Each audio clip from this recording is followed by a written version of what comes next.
בסייעתא דשמיא, שימו לב. אז אנחנו כותבים תאוות ניאוף. אנחנו כותבים את זה, תאוות ניאוף, 954, כשכותבים את זה בחריק מלא עם הנון, יוד, א', ו' ופ' סופית. אז 954 אנחנו רואים שגם יכול להיות, שימו לב, תאוות ניאוף 954, וניאוף בכתב חסר בחריק חסר, אנחנו כותבים נון, א', ו' ופ', זה 137. מה יכול לעזור כנגד תאוות הניאוף? לעניות דעתי באמת, לפי הרמז פה, אז 137 זה ניאוף, בכתב חסר בחריק חסר, לכן 137, בואו תסתכלו פה, אנחנו רואים פה ניאוף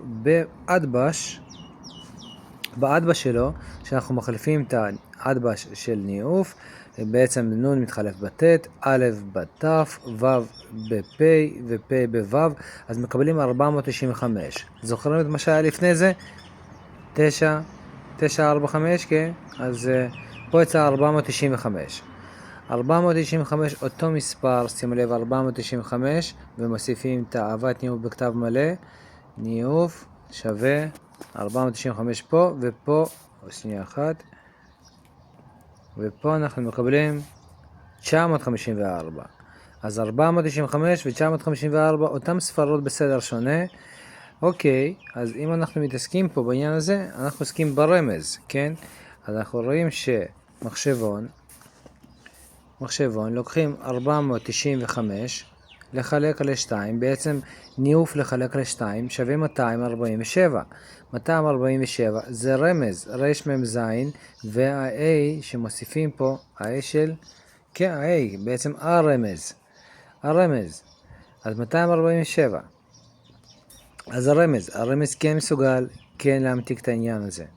השתבח השם, אז שימו לב, אנחנו הולכים, דבר אחרון שאני רוצה להראות לכם, כאילו יש את העניין שהצדיק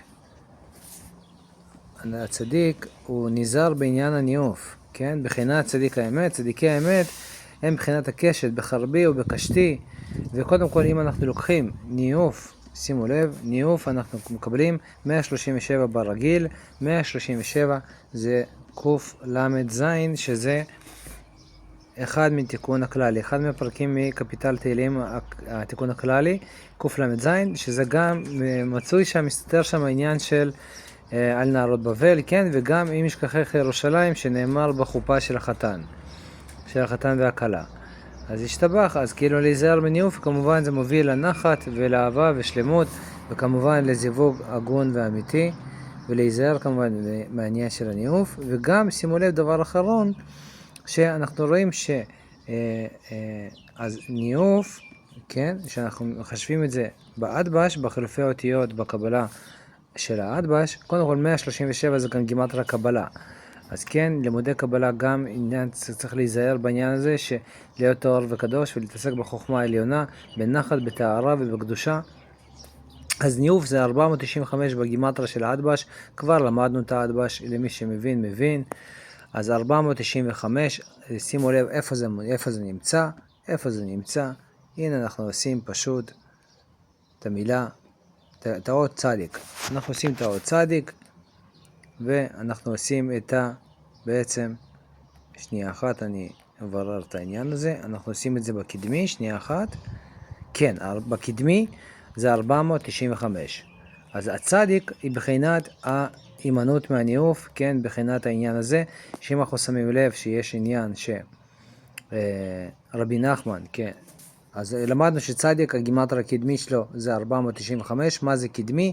שימו לב, אנחנו פשוט עושים א', ב', ג', ד', ה', ו', ז', ח', ט', י', כ', ל', מ', נ', ס', ע', פ', צדיק. ואז מקבלים בעצם בגימטריה של כל האותיות עד צדיק, מקבלים 495 פלא גדול. 495 זה הקדמי של כל האלף בית, עד צדיק. אוקיי, ודבר אחרון, שאם אנחנו שמים לב שהצדיק האמת הוא כמובן נחמן, אז נחמן, שימו לב, נחמן 148. 148. 148 זה נחמן, זה קמח, כן, זה עניין הקמח, למחוק את העניין של דברים שלא צריך שיהיה בסביבה שלנו, הימנעות מדברים וניופים, כמובן מכל העניין של העמלק הפנימי והאישי של כל אחד מאיתנו, ולתקן את זה.